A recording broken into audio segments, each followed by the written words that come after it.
Alrighty, John Campbell. Um, just casually walking past. Thought he'd have a chat. Actually, no, I think I asked Pat earlier. Didn't he say that John Campbell recognized him?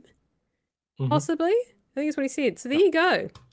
Somebody's I, watching. I've had a chat with back on Twitter back in the day, when BHN started up. So he has followed us as well.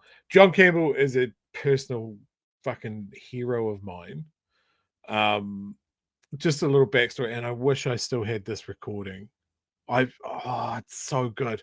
Um, we called him and Carol Hirschfeld up and said, "Hey, can you just voice some like radio stings for our little student radio station?" And they're like, "Yeah, sure, we can do that. We'll make a time. We'll give you 10, 15 minutes. Sweet as, we'll just do it over the phone." Awesome. And then we sent through the copy and we made it as full of swear words as we could. And so we had this amazing recording of John Campbell and Carol Hirschfeld saying we're the best fucking radio station ever.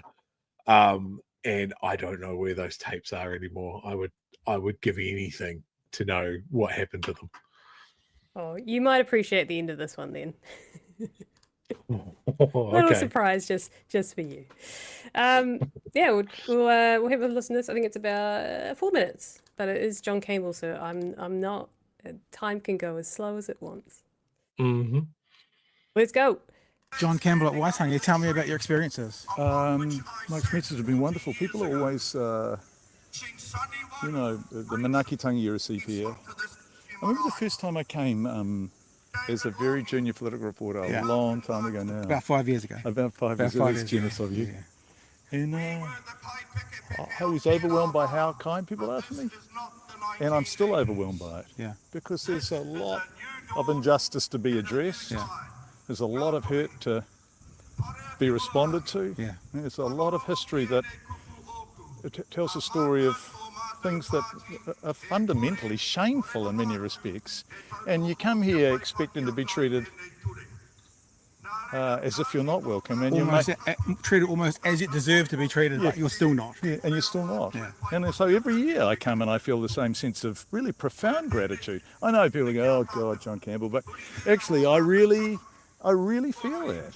In fact, probably more than ever, particularly at the moment in the context of the Treaty Principles Bill, and it's still the same. It's almost like there's more reason for there to be anger, and to us, who aren't maybe involved, there's not. No, and I wonder, I mean, in part that speaks to this place, Yeah. and it speaks to the history of manakitangi here at Waitangi, right, and it speaks to the National Waitangi Trust. I think it also speaks to the individuals themselves. Yeah. It may, I think, still speak, of course it does, to the kingitanga at Turanga Waiwe last year, that extraordinary Be Māori speech that he gave, 13 months ago? It was wonderful. Were you here yesterday to see us? Yeah, we were up here for the kingitanga. Yeah. It was amazing, it was amazing. to see her come on. Yeah. So I don't know, but I don't know what it is. But every year I'm kind of grateful for it. This is my first time to Waitangi on Waitangi. Yeah. And it's like we're feeling like, even though we have to come up from Dunedin, this might be a yearly pilgrimage. Yeah, this might be our Mecca. Yeah, because there'll be lots of people watching this who may never have been here. Yeah. And also I think people have an understanding from the news coverage, which is essentially often about the politics, and that makes sense. I mean, at the moment, it's Deputy Prime Minister Winston Peters is speaking. Right before that, So I mean, Christopher Luxon's not here this year, but what you don't get from the news coverage is the wairua and the kind of wide-eyed wonder of people. You see people who've come up from Ashburton to they're 72 years old and they've never been here before, and they're expecting something different, I think. What we found yesterday was yesterday's event wasn't a tourist event. No. All the people standing around me, all Māori, Yeah. all joining in with with the words, and Yeah. I realised for the first time, because when you come here as a young fella and you do the touristy thing, it's tourist. But this, even though there's markets and stalls and a huge boat out there, Cruise ship? this is not a tourist event. No, it's not. This is New Zealand's day. Yeah, it is. Yeah, it is. That's very true. Yeah. Very true. Yeah.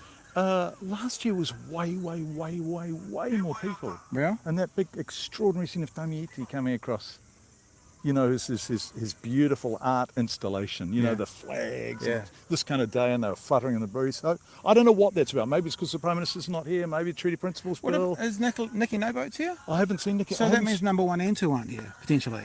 That says something, doesn't it? Yeah, well, I saw, who did I see? I saw Tamal Potaka, obviously, Paul Goldsmith, Drew Brownlee. I haven't seen Nicola Willis. No, I don't think I have. Does that say something? 1 and 2 not here? Not just 1, not just Chris, but 2. Yeah.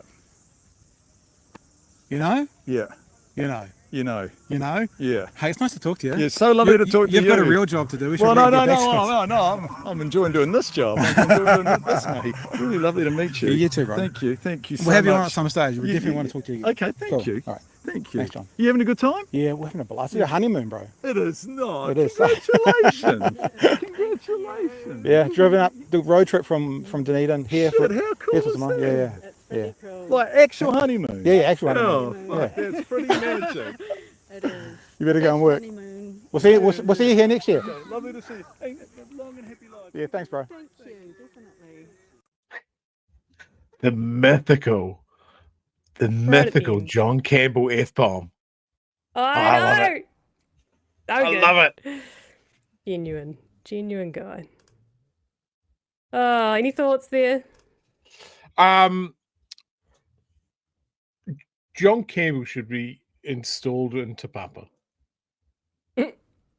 Like, I don't know, for real or as a hologram.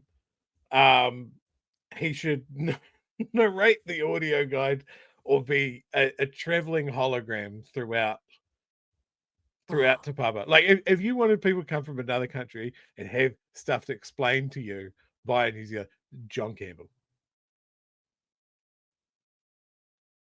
That is my honest held belief.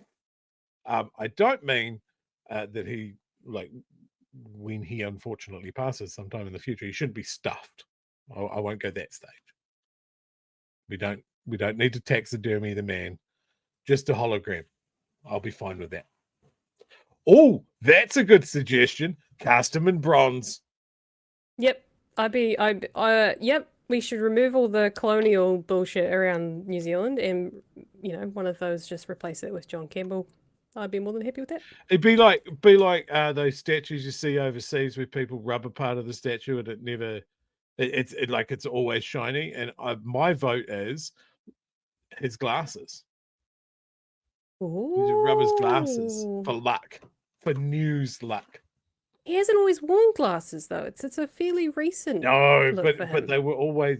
I feel like they were always there, even when we couldn't see them. Those glasses suit him very well. Yeah, actually, that's a good point.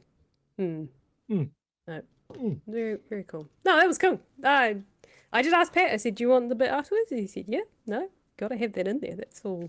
At least I think Amazing. that's how I interpreted the message. Like that's like if you want to see genuine behind the guy. curtain a little bit.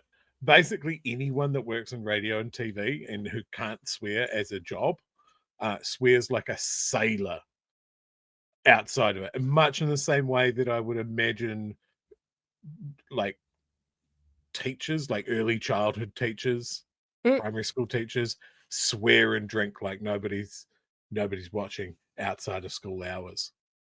Yeah. Teachers in the chat, feel free to confirm. I know. I already know, but I want you to confirm it.